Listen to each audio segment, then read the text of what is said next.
Hallelujah. सुबह की शुरुआत यीशु के साथ आप सभी को जय मसीह की। प्यारा प्रभु जी, महान खुदावन का हम धन्यवाद करते हैं, उसके नाम की महिमा करते हैं, क्योंकि वो महान खुदा, महान परमेश्वर है जो अपनी हंजूरी अपने निकट में हमको लेकर आया।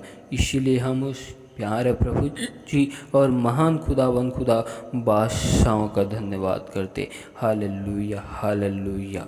आइए हम परमेश्वर के जीवित वचन की ओर जाते हैं, उसकी कलाम की ओर जाते हैं।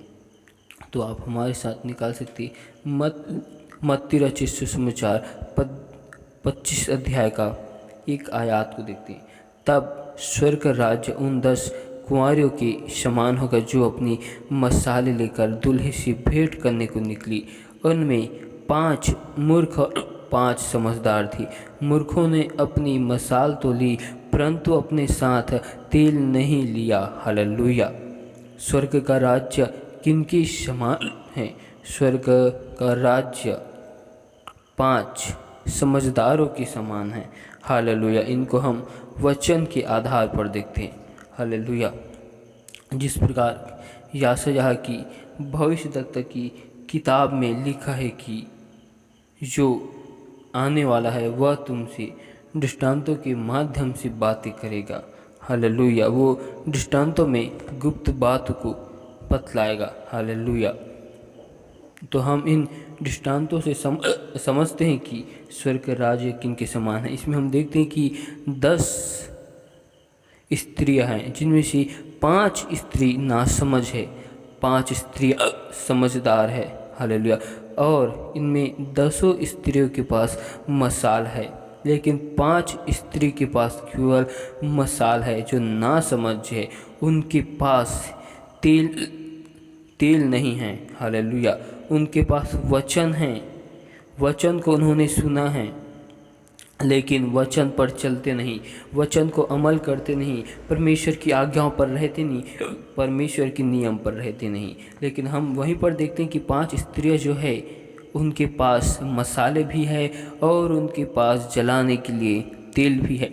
वो वचन को सुनते हैं, वचन पर चलते हैं, वचन की आज्ञाओं पर बने रहते हैं, परमेश्वर की हर एक इच्छाओं में, हर एक योजनाओं में बढ़ चढ़ कर हिस्सा लेते हैं। हालेलुया।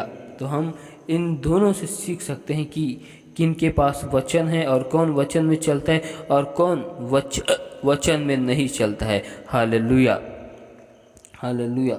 और हम आगे देखते हैं वचन में, आधी रात को धूम मची, देखो दूल्हा आ रहा है, उससे भेंट करने के लिए चलो। तब वे सब कुंवारियाँ उठकर अपनी मसाले ठीक करने लगी। और मूर्खों ने समझदारों से कहा, अपने तेल में से कुछ हमें भी दो, क्योंकि मसाले बूझी जा रही है। हालेलुया। परंतु समझदारों ने उत्तर दिया, कदाचित यह हमारे और तुम्हारे लिए पूरा न हो। भला तो यह है कि तुम बेचने वालों के पास जाकर अपने लिए मोल ले लो। हालेलुया।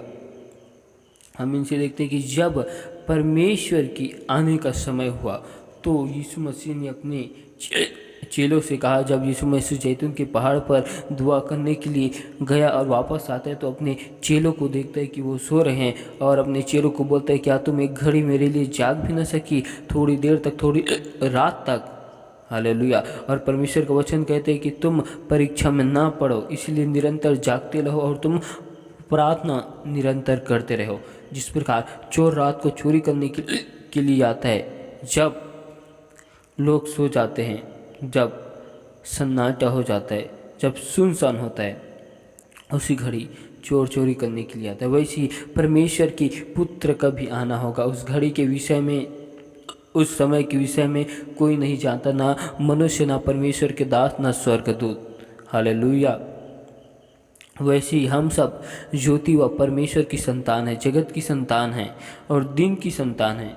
हम न रात के संतान हैं न अंधकार के, हम इस जगत की संतान है, परमेश्वर की संतान है। इस कारण हम दूसरों के समान सोते हुए नहीं, परंतु जागते हुए रहे। हालेलुया। और निरंतर सावधान और निरंतर सावधान और परमेश्वर से निरंतर प्रार्थना में हमें लवलीन रहने की ज़रूरत है, जिससे हम परीक्षा में ना पड़े।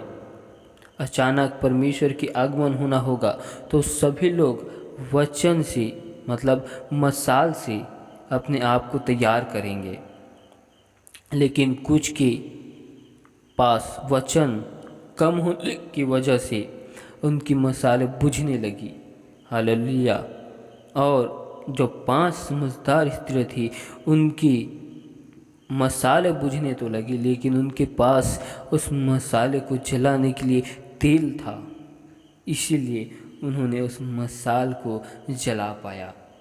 हालेलुया। अगर हम कहीं अंधेरे में जा रहे हैं और हमारे हाथ में रोशनी है, टॉर्च है या मोबाइल है, अगर उसका बैटरी पूरा चार्ज है तो हमें जिस जगह तक जाना है मंजिल तक, हम उस मंजिल तक पहुंच जाएंगे। हम उस अंधेरे में अपनी टॉर्च का या मोबाइल का इस्तेमाल करके हम रोशनी को दिखाते हुए चले जाएंगे, लेकिन हमारे बैटरी या टॉर्च में चार्जिंग कम है तो आधा रास्ता जाएंगे, आधे बीच में वो बंद हो जाएगा। तो क्या हम उस घड़ी उस रास्ते से वापस आ सकते? हम उस घड़ी जाकर बीच अंधेरे में फंस गए, ना हम आगे जा सकते ना हम पीछे आ सकते, ना हम दाएं मुड़ सकते ना हम बाएं मुड़ सकते। वैसे ही जब परमेश्वर के पुत्र का आना होगा तो हम उस घड़ी ऐसी स्थिति बीच में फंसे रहेंगे, ना हम आगे जा सकेंगे ना हम पीछे, ना दाएं ना बाएं। उस वक्त हम असमंजस में रहेंगे, क्या करें? परमेश्वर तो हमको ले जाएगा नहीं, क्योंकि परमेश्वर का वचन कहता है जो कुछ तुम्हारे पास है थामे रहो सदा, पोशाक तुम नजात की पहने रहो सदा। हालेलुया। क्योंकि परमेश्वर का वचन और कहता है जिसके पास है उसे और दिया जाएगा, जिसके पास जो कुछ है उससे वो भी ले लिया जाएगा। हालेलुया। और हम आगे वचन में देखते हैं 10 में, जब भी मोल लेने को जा रही थी तो दुल्हा आ पहुंचा और जो तैयार थी वे उसके साथ विवाह के घर में चली गई और द्वार बंद किया गया। हालेलुया।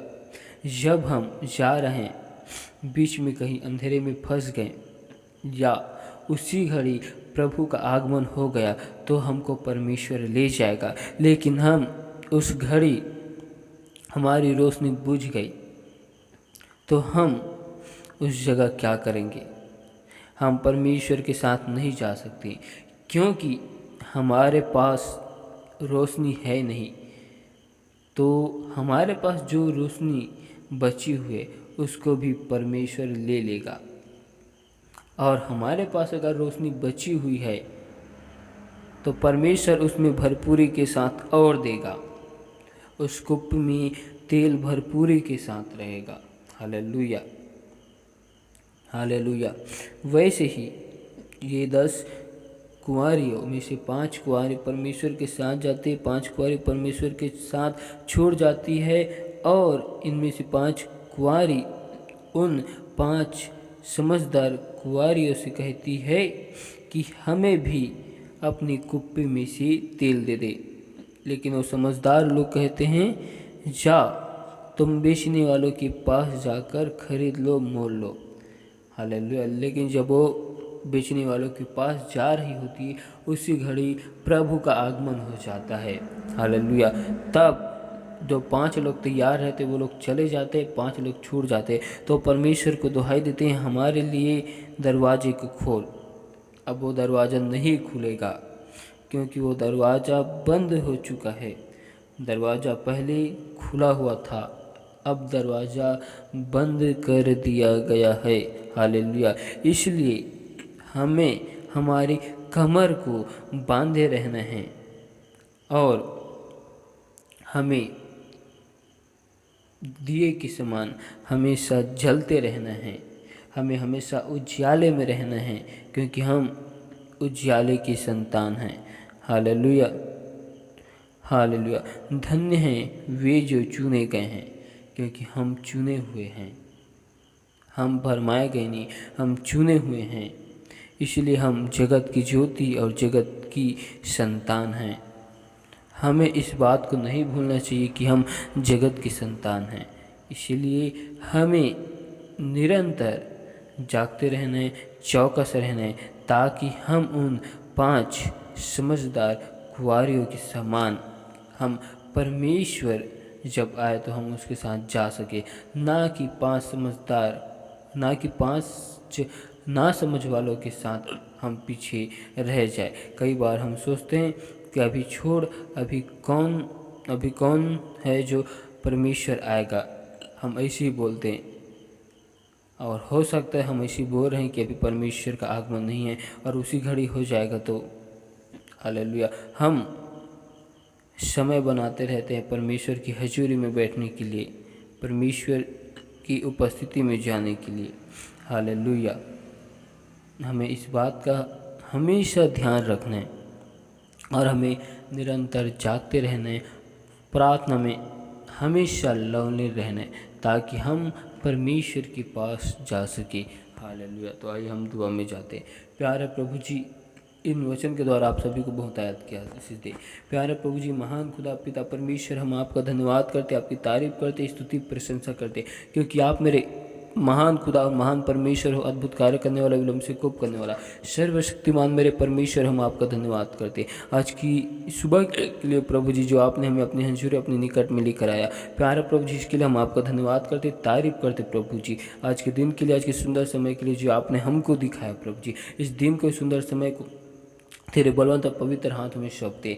आज के दिन में आपने हमारे जीवन में जो योजना को बना कर रखा है, उन योजनाओं को दीजिए प्रभु जी। पिता परमेश्वर, अब तक हमसे जाने अनजाने भूल चूक में जो गुनाह, जो पाप अपराध है, उन सारे गुनाहों को, पाप को, अपराधों को तो हमारे क्षमा कर और अपने लहू से हमें धोकर शुद्ध और पवित्र कर। पिता परमेश्वर, हम पर दया कर, अनुग्रह कर प्रभु जी, और मेरे मन में, सोचों में, ख्यालों में, ख्वाबों में कब्जा कर और अपने लहू से धोकर मुझे शुद्ध और पवित्र कर, क्योंकि आप मेरे महान खुदा, महान परमेश्वर हो। प्यारा प्रभु जी, हम आपका धन्यवाद करते, आपकी तारीफ करते प्रभु जी। आज की सुबह की भोर में प्रभु जी, जो आपने हमें नए दिन को दिखाया प्रभु जी, आज के पूरे दिन को तेरे बलवंत और पवित्र हाथ में सौंपते हैं।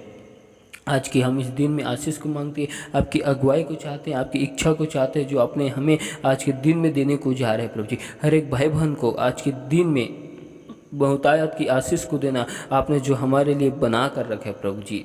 पिता परमेश्वर, अब तक हमसे जाने भूल चूक में जो गुनाह, जो पाप अपराध है, उन सारे गुनाहों को, पाप को, अपराधों को तो हमारे क्षमा कर और अपने लहू से धोकर हमें शुद्ध और पवित्र कर, क्योंकि आप हमारे महान परमेश्वर और महान खुदा और बादशाहों के बादशाह है प्रभु जी। मैं दुआ करता हूँ प्रभु जी, उन सभी भाई बहनों के लिए जिनके घर परिवार में समस्या, विपत्ति, बाधा है प्रभु जी, सारी समस्या, विपत्ति, बाधा है दूर किए जाए। हर बीमार लोग यीशु के नाम से चंगे किए जाए।